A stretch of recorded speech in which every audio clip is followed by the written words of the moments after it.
Doubt जो है वो सिंपल सा मैं आपको एड्रेस कर लेता हूं। हाँ, एक डाउट बच्चों के मन में आने लग गया, वो है सर नोट्स मेकिंग का। फटाफट थोड़ा सा पॉज लें और इस बात पे ध्यान दें। चलो, तुम्हारा पूरा ही एकदम बोलते ना, पूरा ही समाधान कर देते हैं। बहुत सारे जो लोग हैं वो इस टाइम टेबल को सर्च कर रहे हैं। ठीक है जी, फटाफट सुनना जरा, फटाफट। यस, बिकॉज दो टाइप की वैरायटी हमारे सामने अभी बैठे हैं। दैट इज रेगुलर स्टूडेंट्स जो कि स्कूल गोइंग है, रेगुलर स्टूडेंट्स जो कि स्कूल गोइंग है। Another is dummy. डमी मतलब सर जो कि मम्मी से परमिशन लेके डमी करवा चुके हैं। बिल्कुल सही, स्कूल नहीं जाते हैं और वो घर पर रहकर ही तैयारी करते हैं। समझ में आया? पहली चीज अपने दिमाग से ये निकाल दीजिए, पहली चीज अपने दिमाग से ये निकाल दीजिए कि सर ये वाला जो पलड़ा है ये भारी है। ऑल्दो इनको कुछ प्रॉफिट होता है, इनके पास सेल्फ स्टडी के लिए या प्रैक्टिस करने के लिए ज्यादा नंबर ऑफ आवर्स होते हैं, इनके पास थोड़े कम होते हैं। बट बेटा, जैसा कि आप जानते हैं, यहां पे अगर आप स्कूल नहीं रहोगे तो आप घर ही घर पे अकेले ही हो। समझ में आया? घर ही घर पर अकेले ही हो। तो यहां पर इस वैरायटी में टाइम वेस्टेज बहुत होता है। बिलीव यू मी, क्या होता है बेटा? टाइम वेस्टेज बहुत होता है। फटाफट सुन लो अच्छे से। रेगुलर जो स्कूल गोइंग स्टूडेंट्स हैं, जो सुबह स्कूल जाते हैं और शाम को इस वक्त आके कोचिंग की क्लासेस या पीडब्ल्यू की क्लासेस अटेंड करते हैं और फिर रात तक पढ़ाई करते हैं, ये वो लोग हैं जो घर पे ही रहते हैं और घर पे पढ़ाई करते हैं। समझ में आया? अब कुछ बच्चों के दिमाग में डाउट आएगा, सर प्रॉफिटेबल सिचुएशन कौन सी है, रेगुलर या फिर dummy?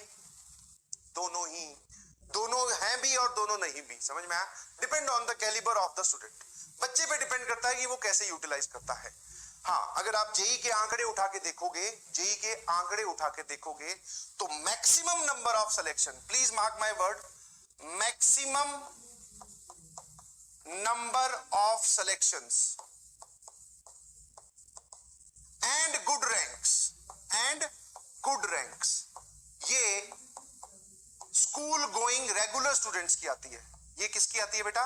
School going regular students की आती है। हाँ, समझ में आया? This is a fact. बहुत सारे लोग इसको विश्वास नहीं करते, बट जबकि आप नीट के आंकड़े उठा के देखोगे तो वहां पे ड्रॉपर का अमाउंट, ड्रॉप करने वाले बच्चे बहुत होते हैं, तो इस वजह से वो क्या करते हैं, वो ड्रॉपर का वहां पे सिलेक्शन ज्यादा होता है। अच्छी रैंक तो फिर भी 12वीं वालों की आती है। समझ में आया? तो जेई में मैक्सिमम नंबर ऑफ सिलेक्शंस, अच्छी rank school going regular students की आती है। This is a fact.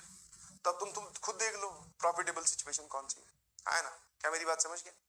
है ना?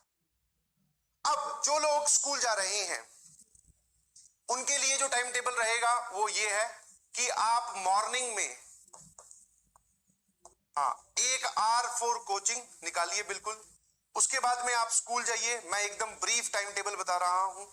स्कूल से आने के बाद में आफ्टर स्कूल, सुनते जाना आराम आराम से, आफ्टर स्कूल आपको 1 घंटा और निकालना है।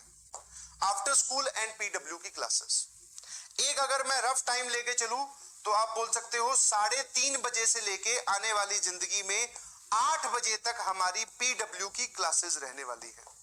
यस, इतना टाइम आपको देना ही पड़ेगा। समझ में आया? 8 बजे तक। ठीक है। अब इसके बाद में समझ में आया? जो रेगुलर स्टूडेंट्स हैं उनकी बात कर रहा हूं। 1 घंटा आप स्कूल जाने से पहले पढ़ाई करें पीडब्ल्यू की, 1 घंटा आप स्कूल से आने के बाद में पढ़ाई करें। इसके बाद में आप कब खाना खाएंगे, कब उठेंगे, वो सब आपकी कहानी है। क्या मेरी बात समझ गए? अब यहां आ जाओ। इसके बाद में आप क्या करो, 9 बजे से लेकर 12 बजे तक ये 3 घंटे निकालिए। दीज 3 आवर्स में आप अपनी डीपीपी और प्रैक्टिस, समझ में आया? इन 3 घंटों में आप क्या करें, डीपीपी जो आपको होमवर्क मिला है और नोट्स रिवीजन एनआर लिख देता हूं और प्रैक्टिस लिख देता हूं। ये आपको यहां करना है। जो लोग डमी हैं उनके लिए देख लो भाई, 7 से 9 1-2 घंटे की शिफ्ट यहां निकालें।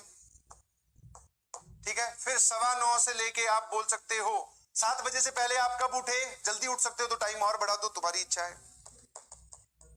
ठीक है। हाँ, 9:15 से 11:15 2 घंटे आप यहां निकालो। उसके बाद में 11:15 से लेके, उसको देखना जरा, 45 मिनट का ब्रेक आ गया, 12 से लेके 2 आप यहां निकालो। तो ये 6 घंटे आपको निकालने हैं जो लोग डमी ले रहे हैं। इसके बाद में सर सेम लॉजिक यहां पर भी वही होगा, 3 बजे से लेके 8 बजे तक हमारी फिर से पीडब्ल्यू की क्लासेस आ जाएगी,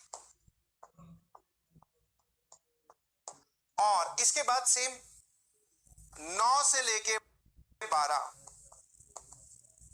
आप एक 3 घंटे की शिफ्ट और निकालिए, जिसमें आप भी सेम ही काम करोगे। डीपीपी जब भी आपकी क्लास खत्म हो, ध्यान सुनना, ये है पूरा मोटा मोटा तरीका। क्या मेरी बात समझ गए? तो जो डमी है 2 2 4 2 6 और 3 9 घंटे तो मैंने आपको सीधे सीधे निकाल के दे दिए। अब आपकी जैसे जैसे पढ़ाई बढ़ती जाएगी वैसे वैसे आप और टाइम अपनी लाइफ शेड्यूल से एक्सटेंड कर सकते हैं। अब मेरी बात ध्यान सुनना कि जब भी आपकी क्लास खत्म हो ना 8 बजे, उसके बाद में टेक ए ब्रेक, 15-20 मिनट का ब्रेक लो, और ब्रेक नहीं लेना चाहते हो तो बैठे रहो।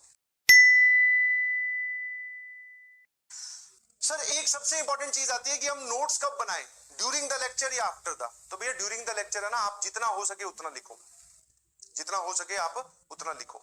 आफ्टर जैसे ही लेक्चर कंप्लीट हुआ आप नोट्स भी बनाएं, और जब आप आफ्टर द लेक्चर नोट्स बनाएंगे तो आफ्टर द लेक्चर जब आप नोट्स बनाएंगे तो आपको पता चलेगा कि आपका लेक्चर भी रिवाइज हो गया। समझ में आया? सबसे इंपॉर्टेंट चीज है लेक्चर रिवीजन। जो आपको पढ़ा गया वो आपको रिवाइज करना बहुत जरूरी है। समझ में आया?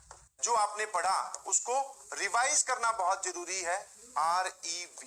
ठीक है, और इस पे बहुत सारे लोग काम नहीं करते हैं। वो पता क्या करते हैं, यहां पढ़ा और डायरेक्टली डीपीपी के क्वेश्चंस पे टूट पड़े, बोले सर समझ में तो आ ही गया। इस बात को आप अपने दिमाग में बसा लें कि जो भी लोग भी मेरी आवाज सुन रहे हैं, जो भी मेरी बात सुन रहे हैं, जो भी यहां पढ़ा रहा हूं, वो सबको समझ में आता है। समस्या सवाल के साथ जाके होती है। तो प्रैक्टिस तो आपको करनी ही करनी है, बट नोट्स को रिवाइज करना है बार बार। जितनी आपकी ज्यादा रिवीजन होगी उतना ही स्ट्रांग वो टॉपिक होता जाएगा। समझ में आया? आया ना? क्या मेरी बात समझ गए? यस और नो? और जो लोग समझ गए फटाफट थम्स अप भेजो या यस सर भेजो स्पीड में। लेक्चर रिवीजन आपको जरूर करना है। क्लास खत्म होने के बाद में जो नोट्स आपके अधूरे रह गए, किसी वजह से हम नहीं लिख पाए, तो वो आपको चीजें वापस से लिखनी है। और जब लेक्चर रिवीजन का मतलब ये नहीं होता कि आप पूरा लेक्चर दोबारा से देखो, बिल्कुल नहीं। आपके नोट्स बने हुए हैं, जो पार्ट रह गया वहां जाकर उसको देखो, पीडीएफ आपके पास आ जाएगी, वहां से लेक्चर आप नोट्स कंप्लीट करें। ना कि ऐसा नहीं कि पूरा वापस से उठाकर वीडियो के सामने बैठ के फिर देख रहे हैं, इतना टाइम नहीं है जी। और सर दोबारा ना देखना पड़े उसके लिए जब पहली बार आप देख रहे हो तो अच्छे से समझ।